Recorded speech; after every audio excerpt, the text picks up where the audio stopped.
Hello students, तो आज আমি ডিসকাস কৰিম কেতিয়াৰ পৰা তোমালোকৰ মেট্ৰিক পৰীক্ষা আৰম্ভ হ'বলৈ গৈ আছে। তো ইয়াৰ ভিতৰত বহুতো কনফিউজন আছে, বহুতে বিভিন্ন ধৰণৰ ডেট কৈ আছে। তো জানুৱাৰীত হ'ব নে ফেব্ৰুৱাৰীত হ'ব আৰু কেই তাৰিখে হ'ব? তো এই বছৰ আমাৰ কেই তাৰিখে হৈছিল? 15 তাৰিখৰ পৰা হৈছিলে। আৰু প্ৰতি বছৰে কিন্তু এটা ডেটত নহয়, ডেটটো আগুৱাই যাই থাকে। তো চান্স আছে নেকি যে জানুৱাৰী মাহত হ'ব পাৰে বা ফেব্ৰুৱাৰী মাহৰ ফাৰ্ষ্ট উইকত হ'ব পাৰে নেকি? কিন্তু মেক্সিমাম চান্স আছে তোমালোকৰ যে ছেকেণ্ড উইকত হোৱা চান্স আছে ফেব্ৰুৱাৰীৰ।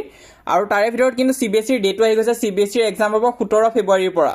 আৰু CBSE ষ্টুডেণ্টৰ কাৰণে কিন্তু এবাৰ দুবাৰ এক্সাম হ'ব। এটা হ'ব 17 ফেব্ৰুৱাৰীৰ পৰা ষ্টাৰ্ট হ'ব এটা এক্সাম, আৰু আনটো এক্সাম 5 মে'ৰ পৰা ষ্টাৰ্ট হ'ব। তো সিহঁতৰ দুটা এক্সাম হ'ব। তো তোমালোকৰ তেনেকুৱা নহয়, তোমালোকৰ এটা এক্সামে হ'ব। তো যদি বহুতো ষ্টুডেণ্টে মোক কমেণ্ট কৰি সুধি আছা যে সেৱা বৰ্ডৰ কাৰণে দুটা এক্সাম হ'ব নেকি, তো তেনেকুৱা ধৰণৰ কোনো কথা নাই। এইটো নিউজ চেনেলবিলাকত CBSEৰ কাৰণেহে দি আছে। আৰু আন এটা ইনফৰমেশ্যন হৈছে যে মেট্ৰিক পৰীক্ষা আৰু HS পৰীক্ষা এই দুটা কিন্তু ওচৰা ওচৰিকৈ হ'ব। তো এইবছৰ দেখা গৈছিলে যে 13 তাৰিখৰ পৰা HS এক্সাম ষ্টাৰ্ট হৈছিলে আৰু 15 তাৰিখৰ পৰা মেট্ৰিক পৰীক্ষা আৰম্ভ হৈ গৈছিলে। CBSEৰ আকৌ দুটা এক্সাম একেলগতে হৈছিলে। তো আগতে কি হৈছিলে যে মেট্ৰিক পৰীক্ষা মাৰ্চত হয় আৰু HS পৰীক্ষা ফেব্ৰুৱাৰীত হয়। তো বহুত আগলৈ তেনেকুৱাই চলি আছিলে, কিন্তু যোৱা বছৰৰ পৰা দেখা গৈছে যে এতিয়া মেট্ৰিক পৰীক্ষা আৰু HS পৰীক্ষা একেলগে হয়, ওচৰা ওচৰিকৈ হয়। তো তোমালোকে বেছি দেৰিকৈ মেট্ৰিক পৰীক্ষা হ'ব বুলি ভাবি নাথাকিবা। বহুতো জায়গাত যদিও তোমালোকে পাবা যে মাৰ্চৰ পৰা মেট্ৰিক পৰীক্ষা হ'ব, একাডেমিক কেলেণ্ডাৰটো দিয়া হৈ আছে, কিন্তু সেইটো সঁচা নহয়। তোমালোকৰ এক্সাম আগতীয়াকৈ হ'ব। আৰু ফেব্ৰুৱাৰী ছেকেণ্ড উইকত নহ'লেও তাৰ সোনকালেহে হোৱা চান্স আছে, কিন্তু হ'লেও দেৰি নহয়। আৰু ৰুটিন কেতিয়া দিব? ৰুটিনখন তোমালোকৰ নৱেম্বৰ মাহত আহিব। তো ইয়াত তোমালোকে চাব পৰা, যদিও অফিচিয়েলকৈ এনাউন্স কৰা নাই, কিন্তু এইটো কথাটো চলি আছে যে নৱেম্বৰ মান্থত তোমালোকৰ ৰুটিন দিব। তো এইবছৰ তেনেকুৱা নৱেম্বৰ ডিচেম্বৰ মান্থতে ৰুটিন আহিছিলে, তো সেইটো সময়তে দিব। তো তোমালোকে এতিয়া নাভাবিবা যে ৰুটিন এইকেইদিনতে দিব। তো এতিয়ালৈ ডেটটো কনফাৰ্ম হোৱা নাই, ৰুটিন আহিলে ডেটটো কনফাৰ্ম হৈ যাব। আৰু এবাৰ যে ইউনিট টেষ্ট এক্সাম হৈছিলে, তাৰ আমি কুৱেশ্যন পেপাৰবিলাক অলৰেডি আপলোড কৰিছিলোঁ, তোমালোকে নিশ্চয় চাইছা। ছল্ভ কুৱেশ্যন পেপাৰ আপলোড কৰিছিলোঁ, আৰু ইয়াত বিভিন্ন নিউ পেটাৰ্ণৰ কুৱেশ্যন পেপাৰবিলাক আমি ছল্ভ কৰিছিলোঁ, যাৰ ফলত আমি গম পাইছোঁ যে পেটাৰ্ণটো কেনেকুৱা হৈছে আৰু মেট্ৰিক পৰীক্ষাত তোমালোকৰ কেনেকুৱা ধৰণৰ প্ৰশ্ন আহিব পাৰে। তো চেনেলটো তোমালোকে ছাবস্ক্ৰাইব কৰি থৈ দিবা, কাৰণ আমি তোমালোকক টাইম টু টাইম কৈ যাম কেনেকুৱা ধৰণৰ কুৱেশ্যন তোমালোকে প্ৰেক্টিছ কৰিব লাগিব, আৰু আমাৰ ইউটিউব চেনেলতো আমি কৰাই যাম। তাৰোপৰি তোমালোকে যদি ইউনিট টেষ্ট এক্সাম বেয়া কৰি দিছা, তেনেহ'লে কি হ'ব? তো বহুতো ষ্টুডেণ্টে মোক সুধি আছে যে ইউনিট টেষ্ট এক্সাম যদি ভাল হোৱা নাই, তেনেহ'লে সেই মাৰ্কছটো এড হ'ব নেকি মেট্ৰিক পৰীক্ষাত, বা মেট্ৰিক পৰীক্ষাত কিবা এফেক্ট কৰিব নেকি? তো তেনেধৰণৰ কোনো কথা নাই। তোমালোকে যদি ইউনিট টেষ্ট এক্সামটো বেয়াও কৰিছা, তেতিয়াও কোনো ধৰণৰ এফেক্ট নপৰে। যদি ফেইলো কৰিছা, তেতিয়াও কোনো ধৰণৰ এফেক্ট নপৰে, কাৰণ এইটো হৈছে তোমালোকৰ এটা টেষ্ট হয়। ইয়াত যদি তোমালোকে বেয়া কৰিছা, তেনেহ'লে আপকামিং এক্সামবোৰত ভাল কৰিব লাগিব।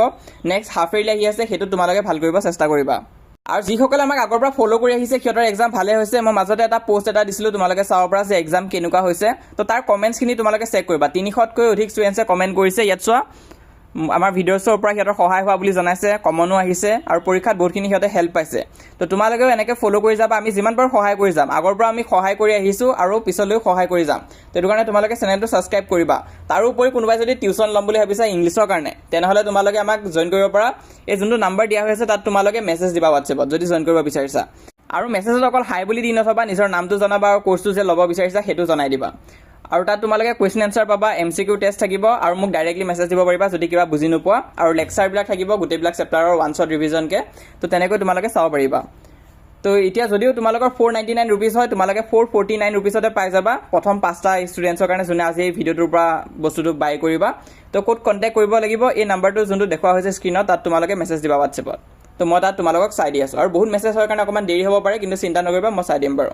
তো ইমান আছিলে। আৰু যোনটো তোমালোকৰ মেট্ৰিক পৰীক্ষা হোৱা চান্স আছে, সেইটো হৈছে ফেব্ৰুৱাৰী ছেকেণ্ড উইক। তো তাতে মেক্সিমাম চান্স আছে তোমালোকৰ মেট্ৰিক পৰীক্ষাটো হোৱাৰ। তো ক'ব গ'লে বেছি দিন নাই, তোমালোকে ছামাৰ ভেকেশ্যনটো ভালকৈ ইউজ কৰিব লাগিব। লগতে আমাৰ হোৱাটছএপ চেনেলত জইন কৰিবা, তাত আমি টাইম টু টাইম তোমালোকক গাইড দি যাম। তো লিংকটো পিন কমেণ্টত দিয়া হৈছে, তাত ক্লিক কৰিলে হোৱাটছএপ পেজটো অ'পেন হ'ব। সেই পেজটো ফ'ল' কৰি ৰাখিবা।